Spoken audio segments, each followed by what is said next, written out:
Yes, guys, welcome to Pure Coys TV. I'm Nige. Thank you so much for coming to my channel and my video. Today, we're going to be talking about Spurs. Are they moving different, or is it the same old Tottenham in the transfer market? Before I get started, guys, please do me a solid. Please like and please subscribe to the channel. It really would mean the world. I'm chasing down that first 1,000. I'm getting there slowly, loving every minute of this journey. So please like, please subscribe, please join me on this journey and make some comments, and I will always get back to you. I always endeavor to reply to any comments that I get, but please, guys, keep it nice. So let's get into the video, and the video is regarding Daniel Levy, regarding Tottenham, and regarding whether we think we've changed in this transfer market. Now, a couple of weeks ago, excitement loomed around White Hart Lane. We thought maybe Spurs were moving a little bit different. We just brought in Kudus.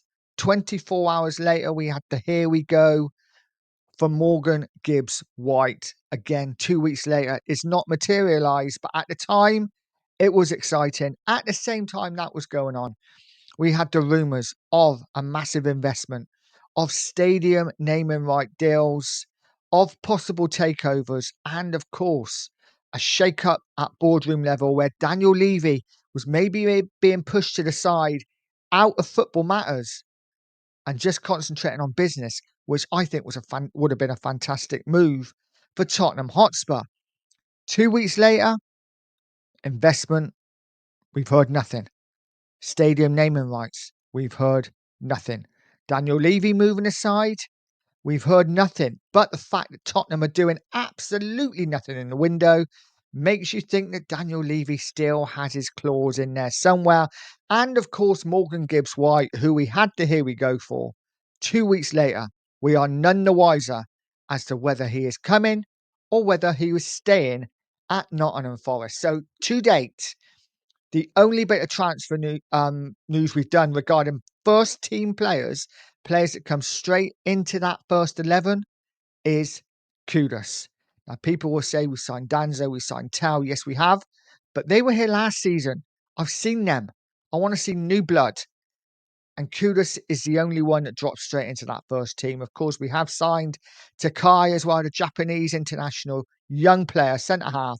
But I've not seen anything of him. Do we know if he's any good? Is he good enough to displace the likes of Van der Ven, Romero, Danzo, Dragushin, even Vuskovic? I would say Takai is probably sixth choice centre half. So just one first team player has come in to the squad so far. Guys, let me know how you're feeling.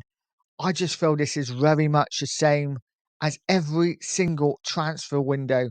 We seem to start well, bring in a big player, and then do nothing. And yeah, it's been frustrating. I mean, we didn't even start well last year, did we? Bought Solanke, the only first team player last season we brought in was literally on the last couple of days of the window. So I guess in that sense, we've done better. But after the excitement of a couple of weeks ago, Tottenham really have taken their foot off the gas, while other teams are moving mad. Liverpool have literally, in my opinion, bought the title again. Fantastic signings, and they sell properly and sell right as well. Arsenal finally have that striker as well as Zubamendi. What a great couple of signings for them. Manchester City have bought well, bought early, and it wouldn't surprise me if they go and improve their squad even more before the start of the season. And Chelsea doing what Chelsea do, just buying whoever they want and then worrying about selling later. Just proof that you don't need to sell before you buy. Chelsea have about 700 players and they will sell when the time's right. Tottenham, we're a rich club, yet we always seem to have to sell before we buy.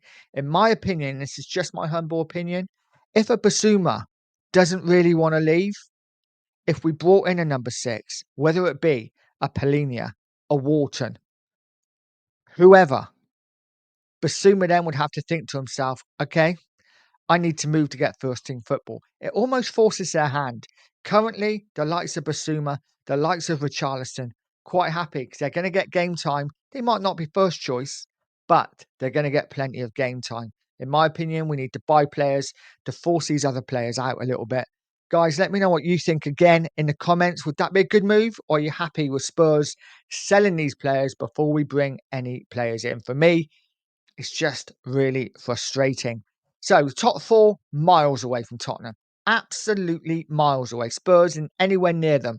Yes, we will do better under Frank. Of course we do. We finished 17th last season, but we haven't got enough quality to compete with that top four.